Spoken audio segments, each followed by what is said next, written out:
Unbelievable. Speaking of full trailers, we finally got the full trailer for Peacemaker season 2, and here it is. They're gonna be doing backflips to get you to join. Welcome, Peacemaker, or do you prefer Chris? Either's fine. Can you tell us a little about your skills? I'm considered the finest marksman in the world. The mic is off. Yeah. I am also proficient in hand-to-hand combat. How many more of these do we have today? Is that popcorn still here? Love popcorn. My buzz is getting really big lately, so. I have a variety of helmets. This guy sucks. Excuse me? Am I supposed to be able to hear you guys? Excuse me? You were talking about your butt and stuff? And also you said that I suck? It is not funny. I don't get it. We saved the world. I thought everyone would finally treat us like heroes. I don't need anybody else to just forge my own path. You're living in the worst level of Grand Theft Auto. Dang. I've come to the conclusion you suffer from a particularly severe form of toxic masculinity. Oh. What? Argus has been monitoring Peacemaker ever since Rick Flag Sr. was named director. Does he know that I am? Kill this time? Yeah. Bring me Peacemaker.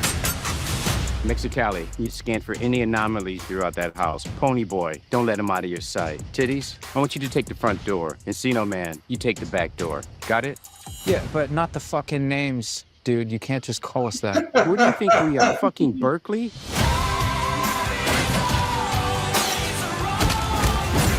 We haven't always been great people. But we are the 11th Street Kids. No one will ever break us apart. Oh, cool.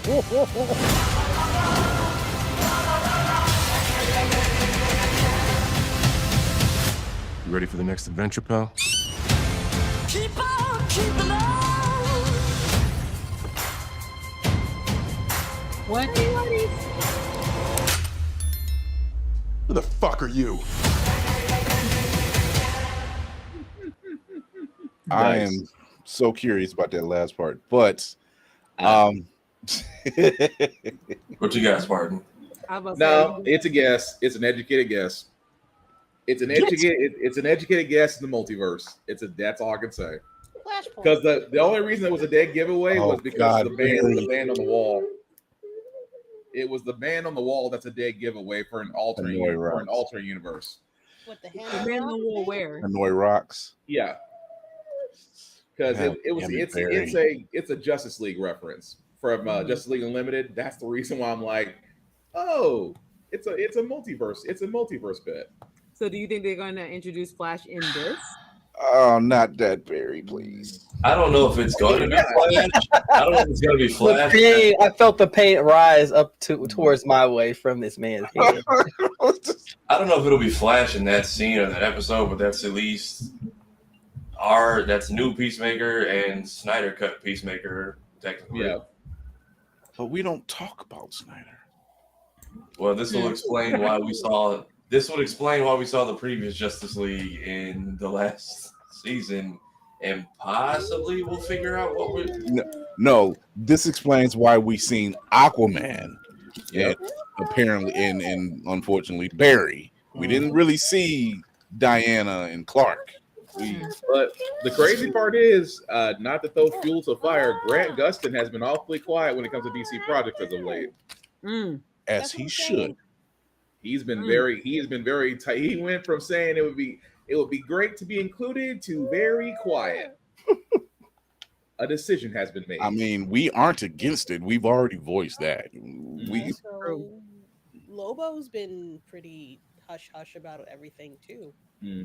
Outside of the Jason Momoa. Yeah, outside of the picture that was shown for Supergirl. Yeah, it's because he was ready to spoil it all. He's like, oh, wait till you guys see that. They was like, kill the feed. That was a man that had the winning lottery ticket and had to realize he needed to shut up quick. I think DC's getting to the point when they're ready to spoil a character, they'll show it.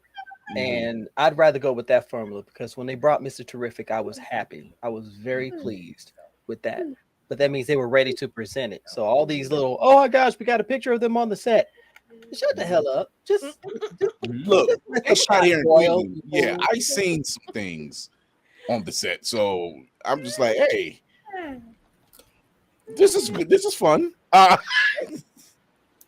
But yes, I like Peacemaker. I like what James Gunn does with these off-tier characters, and it's characters you like. You really don't care. It's not that many people that care about a lot of these characters that he writes about, that he's been bringing to the television and what he's been bringing to the screen.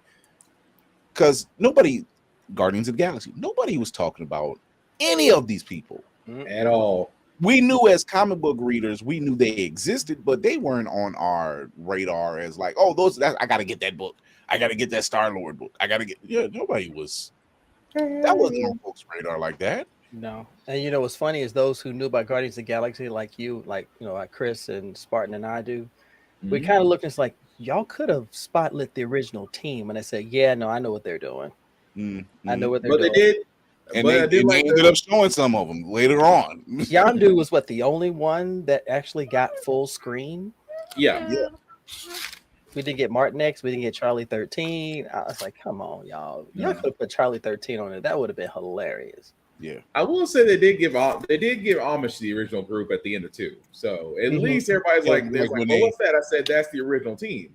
Yeah. So they touched on some stuff. So I can appreciate what Gunn does when he takes these characters and says, hey, you know what? It's something, and he's right. There's something about those characters. It's not so much the characters, it's the stories that actually exist in those universes that make it worthwhile, because for some reason they get those types of characters, the Peacemakers, the Guardians, the crime syndicate, those types of characters, they get writers that you normally don't get on a major book. And it's like, you're in the D League. We want to see how well you write. We're going to give you like the crappiest character. Well, you're right. And turns out like they turn out some pretty damn good stories. Gut wrenching, and go for the heart stories. So I'm curious to see what we do now that Rick Flag Sr. is out of his coma and somebody had to break the bad news to him. Yeah, they didn't waste any time. I'm like, oh, you're not wasting any time, period. You heard it when he sat there and said, bring me Peacemaker. I'm like, yep, we're going to tell that story. Yeah. It's not me. You all right? That was a real alarm. Who else on fire? Right. Somebody need to check. I'm not worried. It's fine.